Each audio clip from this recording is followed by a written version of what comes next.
Comment ranger sous les lits et comment ranger dans les tiroirs sous les lits. Bonjour, je suis Françoise Chevalier, consultante en Feng Shui tibétain, en géobiologie et surtout formatrice en Feng Shui tibétain et en géobiologie. Alors, il ne faut pas oublier une chose essentielle, c'est que le lit, en Feng Shui, c'est très important, c'est notre lieu de ressourcement. C'est le lieu où on se reconstruit, c'est le lieu où on se répare. Si vous avez, je ne sais pas si vous avez été malade ou si vous avez subi une intervention ou quoi que ce soit, vous avez remarqué que vous avez tout un temps où il faut laisser le corps se reconstruire, se réparer. Eh bien, c'est ce que fait le corps toutes les nuits quand on dort, d'où l'importance du sommeil. Le corps reconstruit ses cellules en permanence. Donc, il nous faut un lit impeccable. Il faut que vraiment l'énergie de votre lit, elle soit au top. Alors, allons voir. Vous allez me dire, oui, mais alors avec tout ce qu'il y a sous mon lit, j'ai pas la place, comment je fais? Idéalement, rien sous le lit. De façon idéale, on ne met rien sous le lit. Ok, j'ai pas la place, il faut que je puisse faire du rangement sous mon lit. D'accord, on y va.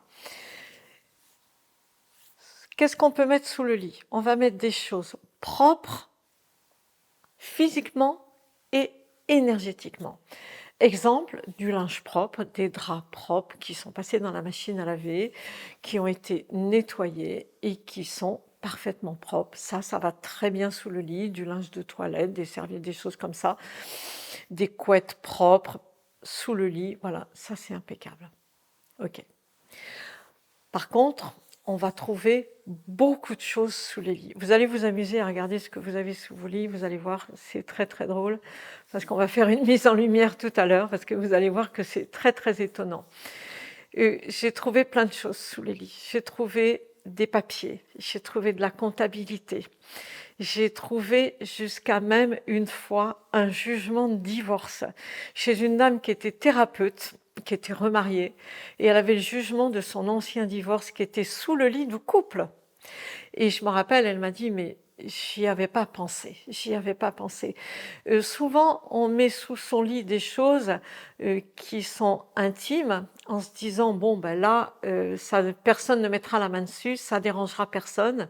La seule chose à laquelle on ne pense pas, c'est que ça nous dérange, nous, dans notre sommeil. Donc souvent, on trouve des photos de défunts, des papiers, des chaussures, des livres.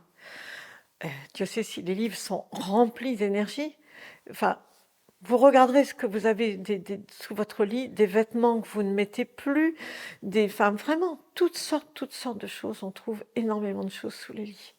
Donc, je vous conseille de tout sortir. On va faire ensemble une mise en lumière, mais vous sortez tout et regardez ce qui doit rester là et ce qui peut aller ailleurs. Ok? Alors, on y va. Donc, vous respirez bien.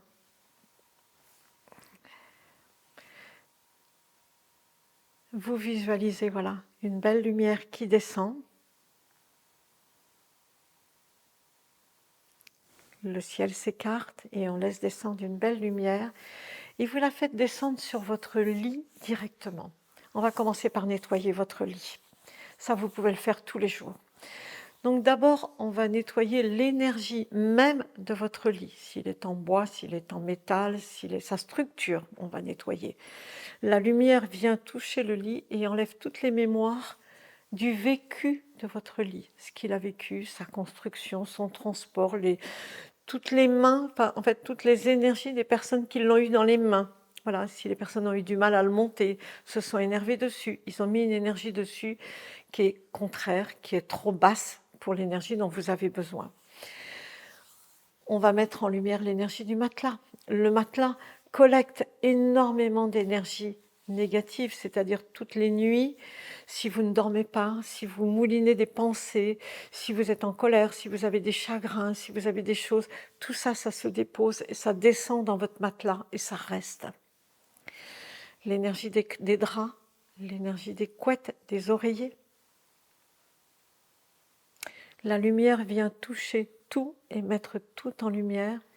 Et on va descendre la lumière sur tous les objets qui sont sous votre lit. On le fait maintenant avant que vous ne débarrassiez. Faites tout en même temps que moi. À chaque fois que je fais, vous faites en même temps, ça fonctionne.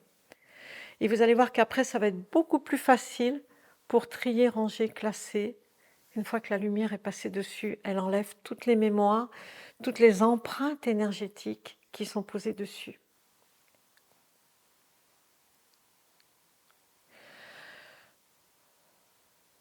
Voilà, c'est bon. La mise en lumière de votre lit, je vous conseille de le faire tous les jours. Si vous pouvez, faites-le tous les jours. Et invitez vos enfants à le faire, apprenez-leur, faites-leur avec eux. Que ce soit pour les lits d'enfants, pour les lits des grands. On a beaucoup d'enfants qui ne dorment pas bien, ça arrive aussi. Donc voilà, protégeons aussi leur sommeil, protégeons le sommeil de tout le monde. C'est essentiel.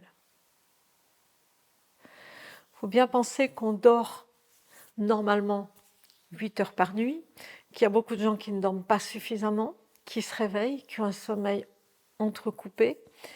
Eh bien, si on travaille bien l'énergie du lit, vous verrez que votre sommeil sera réparateur et que vous ferez de bonnes nuits et que votre santé, de fait, sera impactée. Vous aurez une bien meilleure santé et les idées claires. Voilà pour aujourd'hui.